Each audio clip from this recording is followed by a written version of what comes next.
Hello दोस्तों, late night horror stories में आप सभी का स्वागत है। आज मैं आपके लिए एक और डरावनी कहानी लेकर आया हूँ। तो हेडफोन्स लगा लीजिए और अपनी आंखें बंद कर लीजिए और शुरू करते हैं लेट नाइट हॉरर स्टोरीज का ये एपिसोड। ये कहानी है पुणे के येरवड़ा में स्थित एक बेहद ही पुराने मेंटल हॉस्पिटल की, जिसे सिर्फ एक मामूली अस्पताल नहीं बल्कि एक ऐसी जगह माना जाता है जहाँ अतीत की पीड़ा, अधूरी इच्छाएं और अनकही कहानियां आज भी जीवित हैं। इस अस्पताल की दीवारें, टूटे फूटे दरवाजे और सुनसान गलियारे आज भी उन आत्माओं की चीखें बयां करते हैं जिन्हें कभी न्याय नहीं मिला, जिन्हें उनके परिवार ने भुला दिया। मैं आज आपको उसी दर्द और रहस्य से रूबरू कराऊंगा जिसे मैंने उस जगह पर अनुभव किया था। मैं और मेरे कुछ दोस्तों ने कुछ हफ्तों पहले इस अस्पताल का दौरा करने का फैसला किया था। उस शाम पुणे की सड़कों पर हल्की हल्की बारिश हो रही थी। हवा में उमस थी और आसमान काले बादलों से ढका हुआ था। जैसे ही हम अस्पताल के पास पहुंचे, हमें एक जर्जर इमारत की झलक मिली, जिसकी दीवारें समय की मार झेल चुकी थीं।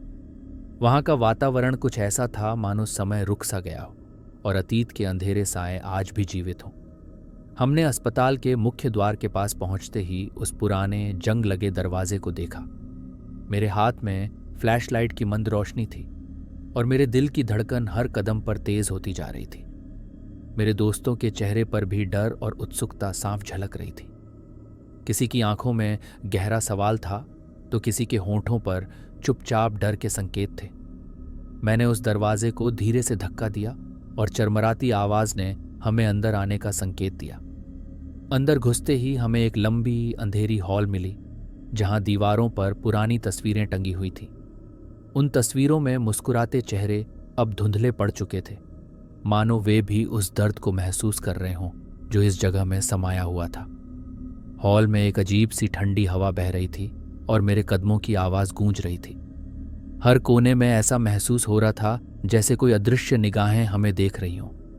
मुझे याद आ गया कि मैंने कई बार सुना था, जब रात गहराती है तो इन दीवारों में छुपी आत्माएं अपना दर्द बयान करती हैं। हमने कुछ कमरे देखे, जिनमें से एक कमरे का दरवाजा थोड़ा खुला हुआ था। अंदर झांकते ही एक मंद रोशनी की झलक ने हमारा ध्यान खींचा।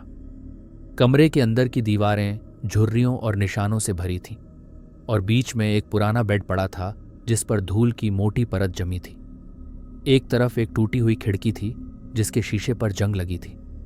अचानक मुझे ऐसा महसूस हुआ कि जैसे कोई धीरे धीरे मेरे पीछे आ रहा हो। मैंने पीछे मुड़कर देखा, पर वहां कुछ भी नहीं था। मेरे दिल की धड़कन दोगुनी हो गई। मेरे दोस्त अर्जुन ने अपनी थरथराती आवाज में कहा, यार, तुम्हें भी कुछ अजीब लग रहा है। उस पल हमारे चेहरे पर डर के साथ साथ एक अनकही जिज्ञासा भी साफ झलक रही थी।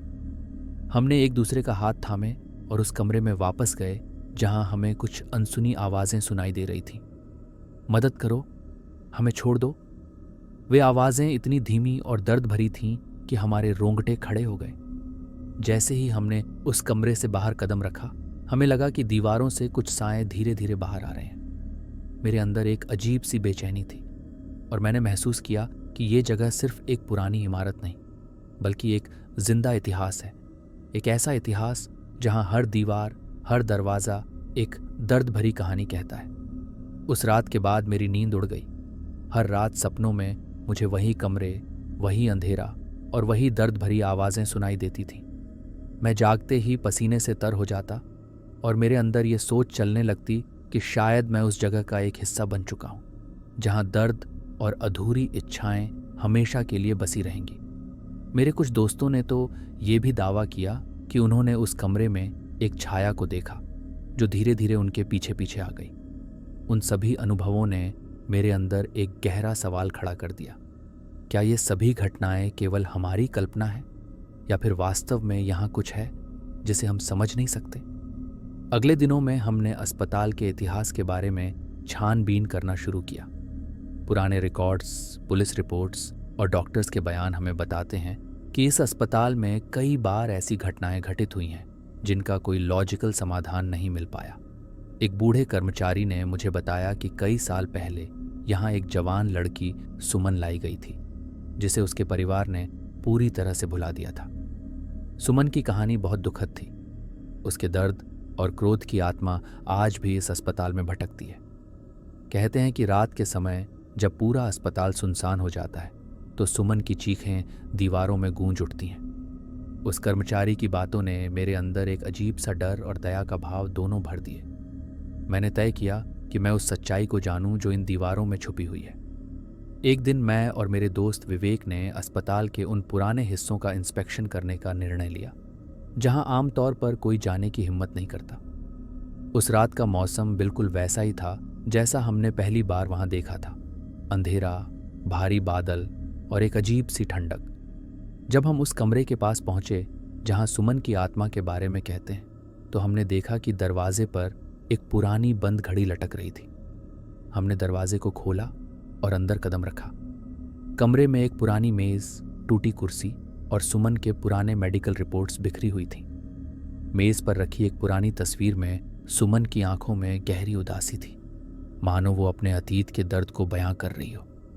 उसी पल मेरे कानों में एक धीमी सी चीख गूंज उठी, एक ऐसी चीख जिसने मेरे अंदर के सभी कोने को हिला कर रख दिया। हमने तुरंत उस कमरे से बाहर भागने का फैसला किया, लेकिन वो चीख आज भी मेरे कानों में सुनाई देती है। उस रात के बाद मेरी आंखों में वो दृश्य और आवाज़ें आज भी ताजगी से भरे हुए हैं। मेरे दिल में एक अजीब सी बेचैनी थी और मैंने ठान लिया कि मैं इस दर्द भरे रहस्य की तह तक जाऊंगा। अगले हफ्तों में मैंने उस अस्पताल के अतीत के और भी दस्तावेज इकट्ठा करने शुरू किए। मैंने पाया कि यहाँ कई बार मरीजों के अचानक गायब हो जाने की घटनाएं हुई हैं और कुछ मामलों में तो मरीजों के कमरे से अचानक से अजीब आवाज़ें सुनाई देती थीं। एक केस ऐसा था जहां एक मरीज जिसे कोई समझ नहीं पाया अचानक से गायब हो गया था। कुछ लोगों का कहना था कि उसकी आत्मा आज भी उस अस्पताल में भटक रही है और कभी कभी उसकी चीखें सुनाई देती हैं। मेरी जिज्ञासा और भी बढ़ गई और मैंने तय किया कि मैं उस अस्पताल में रात के समय जाकर अपनी जांच जारी रखूंगा। एक रात जब पूरा शहर सो रहा था, मैंने अकेले ही अपने कैमरे, रिकॉर्डर और टॉर्च के साथ उस अस्पताल का दौरा किया। अंदर कदम रखते ही मुझे एक अजीब सी ठंडक महसूस हुई, मानो उस जगह में समय थम सा गया हो। मैंने धीरे धीरे एक एक कमरे की जांच की। एक कमरे में जहां से रोशनी की झलक मिल रही थी, मैंने देखा कि एक परछाई अचानक मेरे सामने आ गई। वो परछाई इतनी साफ थी कि मानो कोई असली इंसान वहां खड़ा हो, लेकिन जैसे ही मैंने नज़दीक जाकर देखा वो गायब हो गई। मेरे कैमरे ने केवल एक धुंधली रिफ्लेक्शन कैद की थी, जिसे देखकर मेरे अंदर गहरा डर पैदा हो गया। उस पल मेरे दिल में एक अजीब सा सवाल उठा, क्या ये सभी घटनाएं हमारी कल्पना है या फिर यहाँ वाकई में कोई अनदेखी ताकत मौजूद है? मैंने रिकॉर्डर ऑन किया और उस कमरे में बैठकर इंतजार किया। कुछ ही मिनटों में मुझे महसूस हुआ कि कमरे के एक कोने से हल्की फुसफुसाहट की आवाज़ आने लगी, जैसे कोई अतीत की पीड़ा मेरे पास पहुंचकर अपनी कहानी बताना चाहता हो। उस आवाज़ में इतना दर्द था कि मेरे होश उड़ा देने वाला था। मुझे छोड़ दो, मुझे शांति दो। वो आवाज़ इतनी धीमी पर स्पष्ट थी कि मेरे दिल के सभी तार कांप उठे। उस रात मैंने पूरी रात रिकॉर्डिंग की और जैसे ही मैं बाहर निकलने लगा, मेरे पीछे से अचानक से एक हंसी की आवाज़ सुनाई दी। उस हंसी में अजीब सी विडंबना थी, मानो वो हंसी किसी पुराने दर्द और अधूरी इच्छाओं का नतीजा हो। उस रात के बाद मेरे अंदर ये विचार गहराने लगा कि ये आवाज़ें और छाया केवल मेरी कल्पना नहीं थी, बल्कि ये उन आत्माओं की पुकार थी जिन्हें उनके दर्द का न्याय नहीं मिला। अगले दिन मैंने अपने रिकॉर्डिंग्स को ध्यान से सुना। उन धुंधली आवाज़ों ने मेरे मन में ऐसे सवाल खड़े कर दिए कि मैं अब और रहस्य से दूर नहीं रह सकता था। मैंने स्थानीय इतिहासकारों, पुराने अस्पताल कर्मचारियों और निवासियों से बात की। एक बूढ़ी महिला ने बताया कि उसने बचपन में अपने दादा से सुना था कि ये अस्पताल एक बार लोगों के अतीत का दर्द और अधूरी इच्छाओं का केंद्र रहा है। उसने कहा, जब भी मैं उस जगह के बारे में सोचती हूँ, मेरे दिल में एक ठंडी लहर सी फैल जाती है, जैसे कि वहाँ की आत्माएं आज भी तुम्हें देख रही हों। उसकी बातों में गहरी उदासी और अनकही पीड़ा झलकती थी। मैंने उस बूढ़ी महिला की बातों को सुनकर ठान लिया कि मैं इन आत्माओं की कहानियों को दुनिया के सामने लाऊंगा। मैंने अपने वीडियो, डायरी और रिकॉर्डिंग्स को एक साथ मिलाकर एक प्रोजेक्ट शुरू किया ताकि हर कोई इस दर्द भरे इतिहास से रूबरू हो सके। मैंने सोचा कि शायद इन कहानियों को बयां करने से उन आत्माओं को शांति मिले या कम से कम उनके दर्द को समझने का एक मौका मिले। उसके बाद मैंने एक विशेष रात को चुनकर फिर से उस अस्पताल का दौरा किया। उस रात पूरा माहौल बेहद रहस्यमय था। आसमान में अंधेरे बादल, तेज हवाएं और सड़कों पर हल्की बारिश की बूंदें जैसे किसी पुराने गीत की मधुर धुन बुन रही हों। मैंने अपने दोस्तों के साथ मिलकर अस्पताल के एक ऐसे हिस्से में कदम रखा जहां से अक्सर अजीब सी आवाजें आती थीं। वहां की दीवारें पुरानी तस्वीरों और दस्तावेजों से भरी हुई थीं और फर्श पर जमी धूल ने हर कदम पर हमें उस अतीत की याद दिलाई जिसे किसी ने भुला नहीं पाया था। हमने देखा कि उस हिस्से में एक छोटा सा कमरा था जहां के दरवाजे पर जंग लगी हुई थी। मैंने धीरे से दरवाज़ा खोला और अंदर कदम रखते ही मुझे एक अजीब सी ठंडक ने घेर लिया। कमरे के बीच में एक पुराना बेड पड़ा था जिस पर एक फटी पुरानी चादर बिछी थी। दीवारों पर हाथों के निशान और नाखूनों से लिखे हुए संदेश जैसे हम यहाँ हैं और मदद करो ने मेरे मन में एक गहरी पीड़ा छोड़ दी। उसी पल कमरे के एक कोने से एक धीमी फुसफुसाहट हुई जो मानो किसी आत्मा की पुकार हो। मेरे दोस्त विवेक की आंखों में साफ डर था और उसने धीरे से कहा, यह सच्चाई है, ये आत्माएं अभी भी यहाँ मौजूद हैं। उन शब्दों ने हमारे दिलों को और भी भारी कर दिया। उस रात के अनुभवों ने मुझे हमेशा के लिए बदल कर रख दिया। मैंने महसूस किया कि ये अस्पताल सिर्फ एक इमारत नहीं है बल्कि उन आत्माओं का गढ़ है जिन्हें उनके दर्द का सही ठिकाना नहीं मिला। हर एक दीवार, हर एक दरवाज़ा उन कहानियों का साक्षी है जो सदियों से इस जगह में छुपी हुई हैं। मेरी ये यात्रा जो शुरू हुई थी सिर्फ एक मस्ती के रूप में, अब मेरे लिए एक जीवन भर की सीख बन गई थी कि हमें अपने अतीत के दर्द को समझना चाहिए, चाहे वो कितना भी दर्दनाक क्यों ना हो। इन अनुभवों को मैंने अपनी डायरी में बारीकी से दर्ज किया है।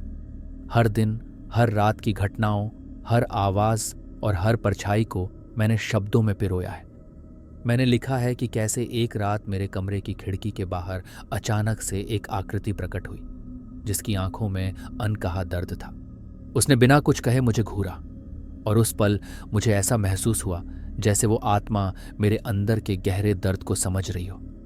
मैंने उस अनुभव को अपनी डायरी में दर्ज किया और कहा कि शायद उन आत्माओं का दर्द हम सब के अंदर कहीं छुपा हुआ है जिसे समझना और स्वीकारना जरूरी है। दोस्तों, इन सारी घटनाओं और अनुभवों ने मुझे ये सिखाया कि हर आत्मा की एक कहानी होती है, एक कहानी जो दर्द, क्रोध और अधूरी इच्छाओं से भरपूर होती है।